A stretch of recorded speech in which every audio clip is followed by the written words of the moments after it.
ओम शांति। आज प्यारे मीठे भगवान की मीठी मुरली मंथन की डेट है 3 फरवरी 2021। तो कल की वाणी में बाबा ने हमें क्या बोला था, चलिए हम थोड़ा सा रिवीजन कर लेते हैं। बाबा ने कल बोला था कि खुदा तुम्हारा दोस्त है और रावण दुश्मन है। तो तुम सब दोस्त से लोग प्यार करते हैं ना कि दुश्मन से? तो तुम मुझसे प्यार करते हो और रावण को जलाते हो, विकारों को हटाते हो।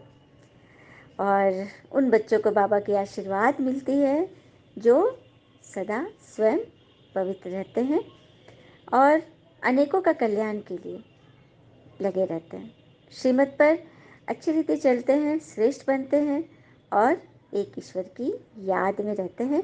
उन्हें अनेकों की आशीर्वाद मिल जाती है। वरदान में दिया था बाबा ने, अधिकारीपन की स्थिति द्वारा भगवान को अपना साथी बनाने वाले विजयी बनो। अधिकारीपन अपने मन, बुद्धि, संस्कार पर अधिकार, कर्मेंद्रियों पर पूर्णतः कंट्रोल और स्थूल में भी और सूक्ष्म में भी। जब हम अधिकारी बनेंगे ना, आत्मा राजा की सीट पर सेट होगी तो ईश्वर को अपना साथी बना लेगी, क्योंकि परमात्मा आत्मा की बात सुनते हैं, है ना। चलिए आज बाबा ने हमें क्या बोला, हम सभी सुनते हैं ओम के उच्चारण के पश्चात। ओम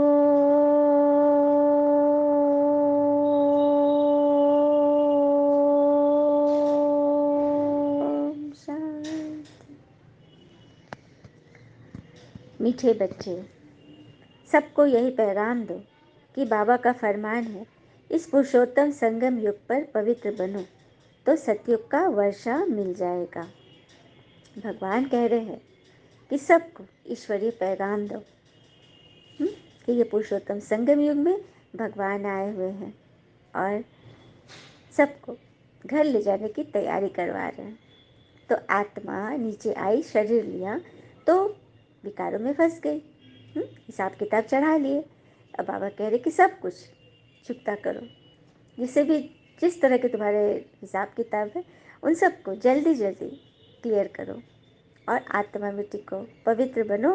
तब मैं तुम्हें घर ले जाऊंगा, शांति धाम, और फिर वहाँ से फिर तुम अपने नए सतयुगी पाठ में आओगे और स्वर्ग का वर्षा लोगे, मतलब राज्याधिकारी बनोगे वहाँ। तो अभी सबको ऐसा पैगाम देना है कि हमें यदि सतयुगी रजाई में आना है तो ईश्वरीय पैगाम को सुनो और सुनाओ, चल कर दिखाओ। प्रश्न, कौन सा सस्ता सौदा सबको बतलाओ। भगवान कह रहे कि कौन सा ऐसा सस्ता सौदा है जो तुम्हें सबको बतलाना है। तो इस अंतिम जन्म में पिता के डायरेक्शन पर चल, पवित्र बनो तो 21 जन्मों के लिए विश्व की बादशाही मिल जाएगी। ये बहुत सस्ता सौदा है, यही सौदा करना तुम सबको सिखलाओ। बोलो, अब शिव बाबा को याद कर पवित्र बनो तो पवित्र दुनिया का मालिक बनेंगे। क्या कहा बाबा ने, इस अंतिम जन्म में ईश्वरीय डायरेक्शन पर चल, 21 जन्मों के लिए विश्व की बादशाही ले लो। कितना सस्ता सौदा है ना, क्योंकि भगवान को हम क्या दे रहे हैं सौदा के बदले, अपनी कमी कमजोरियाँ, वही तो चाहिए बाबा को। लेकिन उसको भी हम सुदामा मिसल अपने बगल में दबा लेते हैं, नहीं देते हैं। तो कृष्ण जी ने तो खींच कर निकाल लिया था, लेकिन परमात्मा ऐसा नहीं करेंगे। वो हमें श्रीमत देंगे, रोज हमें समझाने देंगे कि अपने अपने विकारों को स्वयं स्वाहा करो। जैसे जैसे हम करते जाएंगे ना, वैसे वैसे जगह खाली होगा और अच्छी अच्छी बातें अंदर जाएंगी। ओम शांति। बाबा कह रहे हैं कि वो प्रदर्शनी व मेले में जो शो दिखलाते हो या चित्रों पर मनुष्यों को समझाते हो, हाँ, कि बाबा से अब बेहद का वर्षा लेना है। बाबा सर्विस के लिए बोलते हैं प्रदर्शनी में चित्रों द्वारा समझाओ सबको कि किस तरह से भगवान स्वर्ग का वर्षा देते हैं। मनुष्य देवता बनने का कैसा राज है, क्या रहस्य है, वो सब बाबा समझाते हैं। बाबा सौदागर तो है ही, उनसे यह सौदा करना है। ये तो मनुष्य जानते हैं कि देवी देवताएं पवित्र रहते हैं, तभी तो उनको सब नमन करते हैं। हाँ, तो भगवान हमें वैसा ही बना रहे हैं, तो पवित्र रहना पड़ेगा। फिर आगे बोल रहे बाबा,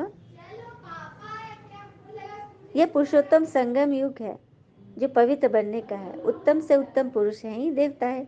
लक्ष्मी नारायण का राज्य चला है ना। डीटी वर्ल्ड सॉवरेंटी तुमको बाबा से वर्षे में मिल जाती है। पिता के मत पर या अंतिम जन्म पवित्र बनेंगे। बाबा हमें युक्ति बतलाते हैं कि योग बल से अपने को तमो प्रधान से सतो प्रधान कैसे बनाओगे। बच्चों को कल्याण के लिए स्वयं का भी कल्याण करना है और औरों का भी। हाँ, तो उसके लिए मन वचन कर्म से कोई भी उल्टा सुल्टा काम नहीं करना है। देवताओं को कभी कोई खराब ख्याल नहीं आता। मुख से ऐसा कोई वचन नहीं निकालना है। हाँ, वे तो संपूर्ण 16 कला संपन्न संपूर्ण निर्विकारी मर्यादा पुरुषोत्तम थे ना। बाबा देवताओं के बारे में बोल रहे हैं कि कितनी महिमा थी उनकी, तभी तो वो पवित्र थे, इसीलिए तो उनकी महिमा थी। तो आपको भी वैसा बनना है ना। तो मास्टर गॉड तो बनेंगे ना। लक्ष्मी नारायण को गॉड गॉडेस कहते हैं, अर्थात गॉड द्वारा उन्होंने यह वर्षा पाया। सत्युग में कोई विकर्म होता नहीं, यहाँ विकर्म होते हैं क्योंकि रावण राज्य है। इन पर जीत पाने से तुम जगत जीत बनते हो। जगत जीत है ही देवी देवता है, और कोई जगत जीत तो बन नहीं सकते। कल्प कल्प ऐसे नहीं, दुनिया से पुरानी, पुरानी से नई होती है। मतलब नई दुनिया कल्प कल्प पुरानी होती है, फिर पुरानी से बाबा विधि बताए श्रीमत द्वारा उसको नई बना रहे हैं। और ईश्वर को न जानने के कारण ऐसे ही राम राम जपते रहते हैं। तो तुम बच्चों के अंदर यह बातें धारणा होनी चाहिए। बाबा भक्ति कुमार बोल रहे हैं कि ईश्वर को पहचानते ही नहीं, लेकिन मान रहे हैं, कर रहे हैं। और भक्ति में लोग कर्म कांड जो करते हैं ना, देह भान से जो भी कर रहे हैं, वो इसलिए करते हैं ना क्योंकि ईश्वर का पता नहीं, ईश्वर में मन तो लगता नहीं। तो एक आधार चाहिए कि चलो कुछ देर वहाँ टिके तो रहे, तो कुछ कुछ चढ़ाते रहेंगे तो वहाँ पर हाजिर तो बन जाएगी। इसीलिए भक्ति में इतने सारे कर्म कांड करते हैं, ये चढ़ाओ वो चढ़ाओ ये खिलाओ, है ना। तो ये बात है। फिर आगे बोल रहे बाबा, बाबा कहते हैं माया 5 रूपी जो विकार है उस पर जीत पाने से तुम जगत जीत बनेंगे। फर्स्ट क्लास सौदा है ना। हाँ, तो सबको ये सौदा करना है ना भगवान से। कहते ना हींग लगे ना फिटकिरी और रंग चोखा आ गया। फिर बोल रहे बाबा कि भाषण आदि में नए नए पॉइंट्स द्वारा समझाते हो। समझाने की पॉइंट्स तो बहुत है। ऐसे होता है ना, वकील लोग भी कोई कोई पॉइंट भूल जाते हैं, फिर जब वो पॉइंट बाद में आती है तो फिर उस पर मतलब चलता है, बहस चलता है। डॉक्टर लोगों का भी ऐसा है, ख्यालात चलती है, इस बीमारी के लिए दवाई ठीक है या नहीं ठीक है। हाँ, आपस में डिस्कस तो करते हैं ना। तो वही बात है, ज्ञान का मनन चिंतन करना है तो उसमें से बहुत नई नई बातें निकलेगी। परंतु समझाने वाला हाँ भी यदि ठीक से न समझ पाया तो वो किसी को क्या समझाएगा। इसलिए बाबा कहते हैं पहले अच्छी रीति समझो। ईश्वर को जब भूल जाते हो तो फिर झूठ कह देते हो। इसलिए बड़ा युक्ति से चलना है, जो सर्फ भी मरे और लाठी भी न टूटे। हाँ, चूहे का गुड़ उठाओ, चूहा काटता है ऐसी युक्ति से जो खून भी निकलता है परंतु पता भी नहीं पड़ता। देखा किस तरह से शत्रु की सेना में घुसना है, जो सांप भी मर जाए और लाठी भी न टूटे। इससे बच्चों को घबराना तो बिल्कुल ही नहीं चाहिए। बस सर्विस का जिनका शौक होगा वह तो समझेंगे कि हम जाकर समझाएं तो भागना पड़े ना। बाबा तो है ही ज्ञान का सागर, वो कितने ज्ञान की वर्षा करते रहते हैं क्योंकि उनकी आत्मा परम पवित्र है। और प्रदर्शनी में तो रोज रोज समझाया जाता है, रथ को भी दिखाया जाता है।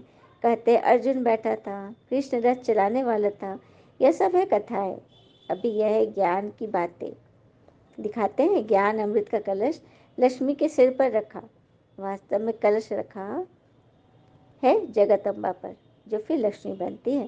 तो ये सब बातें गुह्य राज सबको समझाना पड़े, है ना।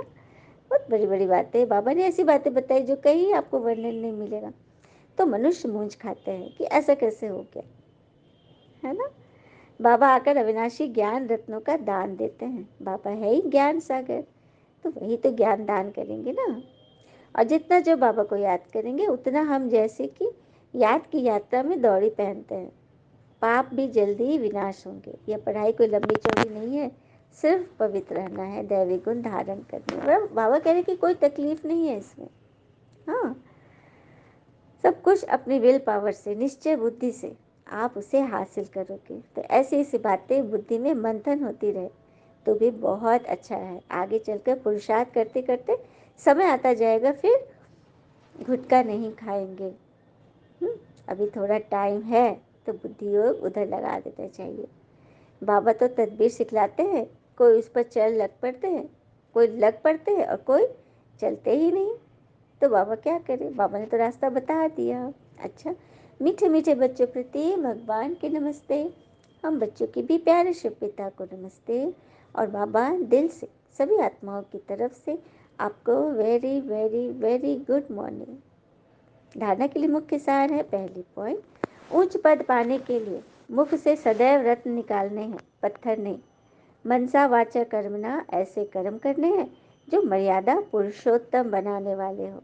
बहुत बहुत अटेंशन देना है, हमारे मुख से सदैव रत्न निकले, पत्थर नहीं। दूसरी पर, इस अंतिम जन्म में पवित्र बनने की प्रतिज्ञा करनी है, पवित्र बनने की युक्ति सबको सुनानी है और अपने आप को हर कर्म में सफलता मूर्त बनाना है। किस से हम विल पावर से इस ज्ञान को भी समझेंगे, अलौकिक भी और लौकिक भी।